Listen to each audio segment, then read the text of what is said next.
사실 손님 입장에서는 간편하게 집에서 할 수 있는 게 먹는 약이다 보니까 이 약에 대한 관심이 또 되게 많고 또 많이들 처방을 원하긴 하시거든요. 근데 또 간혹 가다 보면은 이 처방 받는 게 되게 병원을 또 방문하고 의사를 봐야 돼서 귀찮다 보니까 조금 어둠의 루트로 약들을 또 구하는 경우가 있습니다. 제가 당연히 권장드리는 건 아니지만 뭐 여드름약 직구, 여드름 연고 직구 하면은 그런 것들 사이트들이 또 나오거든요. 제가 했다고 하지 마세요. 네. 어쨌든 거기를 통해서 또 살 수 있고 막 그런 걸 조심스럽게 물어보시는 경우가 있어요. 어쨌거나 이것들이 일반 의약품, 전문 의약품들이다 보니까 그런 부분에서 여러분들이 마치 영양제처럼 생각하고 함부로 드시면 안 되는 경우가 분명히 있습니다. 대부분의 경우에는 당연히 괜찮아요. 근데 사람에 따라서 먹었을 때 큰일 나는 경우도 있고 아니면 잘못된 방법으로 먹었을 때 또 큰일 나는 경우도 있다 보니까 오늘은 이 먹는 여드름 약에 대해서 제가 정확하게 어떤 효과가 있고 어떤 상황의 여드름에 어떤 약을 먹어야 되고 어떤 분들은 드시면 안 되는지 이런 것들을 좀 하나씩 짚어서 여드름 흉터를 받기 전에 여드름인 경우에서부터 잘 관리할 수 있도록 좀 도와드려 보도록 하겠습니다.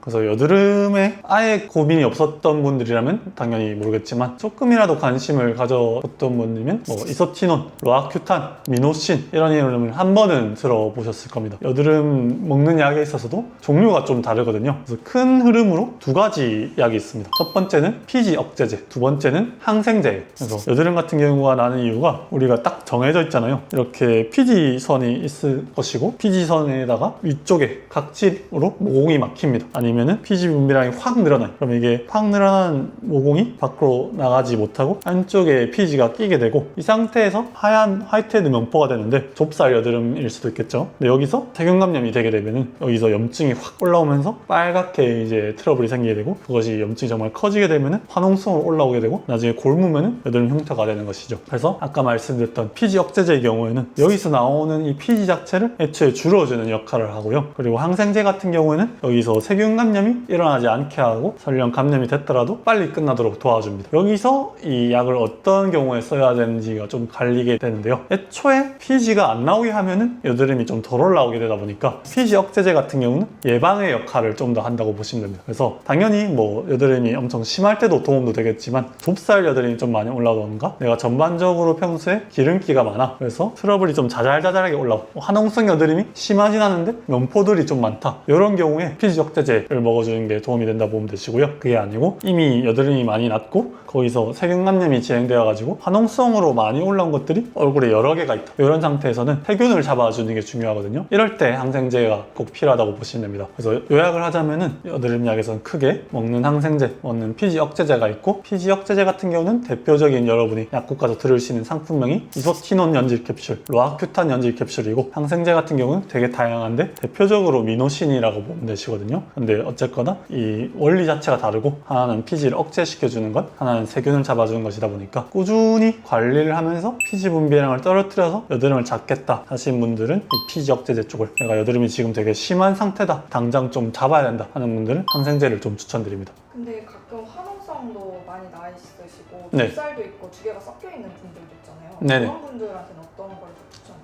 그런 분들한테는 일단 항생제를 추천드리고요. 이 두 가지를 병용을 할 수는 없어요. 병용을 할 수 있다면 너무 효과적으로 좋긴 하겠지만 이전 연구 논문 결과에 따르면은 두 가지를 같이 복용했었을 때 뇌압이 되게 상승해서 뇌 종양이 생길 수 있다는 연구 결과가 있거든요. 그렇기 때문에 두 가지를 같이 처방하는 것은 금기가 되고 있고 혹시나 이런 거를 모르는 선생님의 경우에 깜빡하실 수도 있다 보니까 여러분들이 피지 억제도 처방받고 먹는 여드름 항생제도 처방받았다 하는 경우에는 다시 처방을 해달라고 좀 요구를 하긴 하셔야 됩니다. 그러면은 좋다고 이런 상황일 때 아무나 먹으면 되느냐? 또 그건 아닙니다. 어쨌거나 약이다 보니까 약이 과하면은 과요불급이 될 수도 있고 약이다 보니까 어떤 상황인 경우에는 금기가 되는 경우도 있거든요. 그 부분을 확실히 알고 나서 이제 복용을 해주셔야 됩니다. 먼저 아까 말씀드렸던 이소트레티노인 피지 억제제 같은 경우에는 말 그대로 피지를 억제하죠. 피지를 억제하면은 여드름이 안 나겠지만 다른 한편으로 생각해보면 좀 어떻게 되겠어요, 여러분? 원래 잘 분비되던 피지 분비량이 떨어지면은 얼굴이 좀 건조해질 수가 있습니다. 얼굴이 건조해지면서 요거의 기전 자체가 이제 샘을 마르게 하는 역할이다 보니까 눈물샘, 침샘, 코 안에서 콧물 분비되는 것들, 입 침샘 이런 게 다 좀 줄어들게 되거든요. 그래서 눈이 좀 뻑뻑하게 건조해진다던가 코가 점막이 마른다거나 입이 바짝바짝 마른다거나 하는 일이 생길 수가 있는데 요게 이 약으로 인한 부작용을 모르는 경우가 있거든요. 그렇기 때문에 내가 피지 억제제를 먹었는데 이런 마름 현상이 탁 나타나서 좀 심하다 싶은 경우에는 약을 끊어 주셔야 되고요. 어쨌거나 피지 억제를 하면은 피부가 전부 다 건조해지게 되는데 원래 건조한데 여드름이 나는 타입의 경우에 요거까지 먹어주게 되면은 여드름은 잡힐 수가 있지만 피부 장벽이 더 건조해지면서 망가지게 돼서 결론적으로는 여드름은 잡혀도 피부는 더 나빠지게 되는 경우가 있어요. 간혹 손님 중에 이런 여드름 자체에 대한 스트레스가 너무 심해가지고 오랫동안 이 피지 억제제를 복용하시는 경우가 있는데 그럴 경우에 피부를 좀 면밀하게 살펴보면은 여드름은 원하시는 대로 안 나지만 컨디션은 되게 많이 나빠져 있는 경우가 있거든요. 이런 경우에는 피지 억제제를 중단하는 게 오히려 나을 수도 있습니다. 그렇기 때문에 결론적으로 요약하자면은 건조함이 심하게 나타난 경우에는 이런 피지 억제제를 중단해야 된다. 그리고 임신을 준비 중일 때도 이거를 절대 드셔주면 안 되는데 이 이소트레티노인이 기형아를 만들 수가 있거든요. 그래서 내가 만약에 피부 관리 중이지만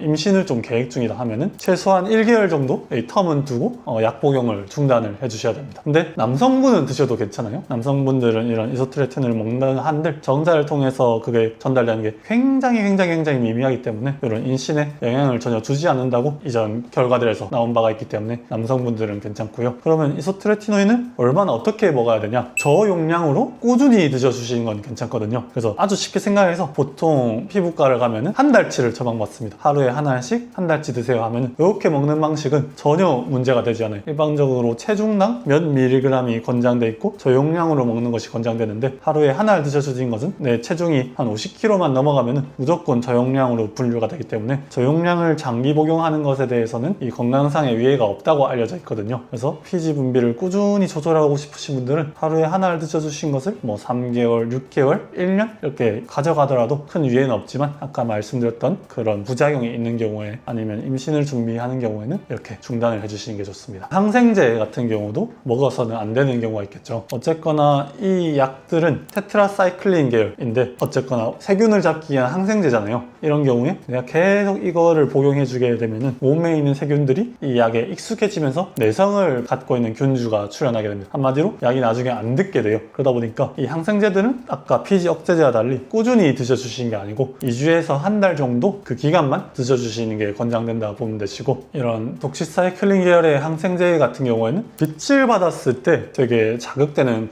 과민성이 발현이 돼요. 그래서 내가 약을 먹고 있는 상황인데 햇볕을 봤었을 때 이전보다 갑자기 알레르기나 트러블이 올라온다 하는 경우에 약으로 인한 영향을 염려해 볼 수가 있고 이것도 계속 드시다 보면은 색소 침착이 좀 생기는 경우가 있거든요. 피부라던가 치아가 누래진다던가 하는 경우가 있기 때문에 아무튼 여러 가지 요소로 인해서 이런 항생제의 경우는 오래 드실 필요가 전혀 없고 효과도 원리적으로 그렇지도 않기 때문에 기회에는 한 달 정도까지 드셔주실 수가 있다라고 보시면 될 것 같습니다. 간혹 그런 경우가 있어요. 어머니들이 아기, 딸이나 아들이랑 와서 지금 나이 때 이 여드름 약을 먹어도 괜찮냐라고 많이들 여쭤보시는데 이런 피지 억제제든 항생제든 중학생 정도가 되는 나이라면 전혀 상관이 없습니다. 그리고 가끔씩 그런 질문들도 많이들 하십니다. 내가 이미 피지 억제제를 꾸준히 드셔주시고 있는 상황인데 이런 레이저 시술을 받았을 때 더 자극이 되지 않는지 받아도 괜찮은지에 대한 질문을 드셨고 저도 이전에 그냥 상식적인 선에서 생각해 봤을 때 어쨌거나 피지가 억제된 상태에서 조금 자극이 될 수 있는 레이저를 하면 더 나빠질 수 있다는 생각에 어느 정도의 텀을 두고 끊어주는 걸 추천을 드렸었는데요. 근데 지금 정확한 가이드라인을 확인해 보았을 때 미국 피부과학회 AAD에 따르면은 저용량으로 꾸준히 복용하시는 분들은 이런 레이저 시술을 받아도 큰 문제가 없지만 고용량으로 복용하는 경우에는 문제가 된다고 합니다. 근데 아까 말씀드렸다시피 일반적으로 피지 억제의 처방이 한 달치를 하루에 한 알씩 드시는 방식으로 누구에게나 저용량인 방식으로 보통 처방이 되다 보니까 내가 흉터 치료를 받는다, 모공 치료를 받는데 약간 박피를 할 수 있는 프락셀 같은 걸 받는다 했을 때 이렇게 한 알씩 드셔주시는 경우에는 큰 문제가 되진 않아요. 대신에 프락셀을 할 때도 정말 강하게 하는 경우도 있거든요. 그럴 경우에는 조금 문제가 될 수 있기 때문에 원칙적으로는 저용량도 레이저 시술을 받아도 괜찮지만 사실 상황에 따라 다른 일반적인 권고사항이다 보니까 꼭 시술을 하시는 의사 선생님과 이런 부분에 대해서 얘기를 나눈 후에 결정을 해보시면 좋을 것 같고 어떤 피부과 치료든 간에 내가 피지 억제제를 복용하고 있는 상황이라면 그걸 말씀해 주시면 치료 방향을 결정하는데 잘 참고가 되실 겁니다. 그럼 여드름 약을 먹으면 안 되는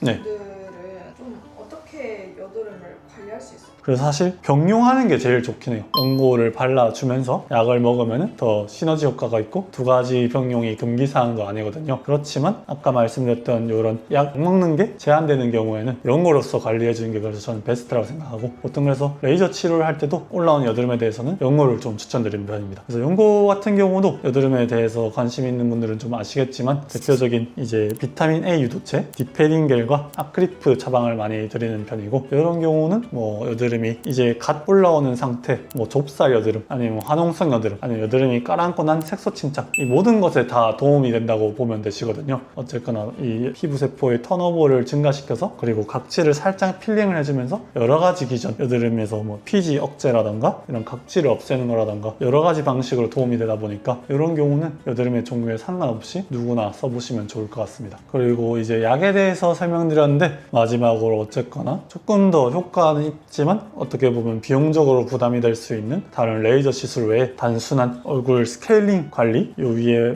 모공이랑 피지션을 막고 있는 이런 각질들을 청소해 주는 것만으로도 피지 배출이 원활해지면서 여드름이 좋아지는 효과도 있고, 거기에 압출, 그리고 몇몇 부위 크게 올라온 부위에 염증 주사, 이 정도는 사실 큰 비용이 들진 않고, 어떻게 보면 한 번 내원을 했었을 때 뭐 심사인당 2장 안에서 충분히 해결을 할 수 있다 보니까 약간 비용 부담이 있는데, 뭔가 약 외에 어떤 시술을 원하는 경우에는 그 정도 치료를 받는 것만으로도 큰 도움이 되지 않을까 생각해 봅니다. 그래서 오늘 여드름 약, 그것도 먹는 약에 대해서 조금 중점적으로 다뤄보았는데, 사실 정말 많이들 처방받고 어떻게 보면 대중화돼 있다 보니까 그만큼 별거 아니겠지? 하고 먹는 경우가 많긴 하거든요. 사실 대부분의 경우에는 별거 아닌 게 많지만, 이런 특수한 상황에 처했는데 그걸 모르고 이렇게 사용했었을 때는 정말 큰일 날 수 있는, 아니면 되게 치료를 받기 전보다 더 나빠질 수 있는 상황들이 생기다 보니까, 오늘 영상 내용들을 잘 참고하셔서 조금 더 지혜롭게 똑똑하게 여드름 치료를 받고 피부과 시술을 받아보시면 좋을 것 같습니다. 이상 하원장 강동현이었습니다. 감사합니다.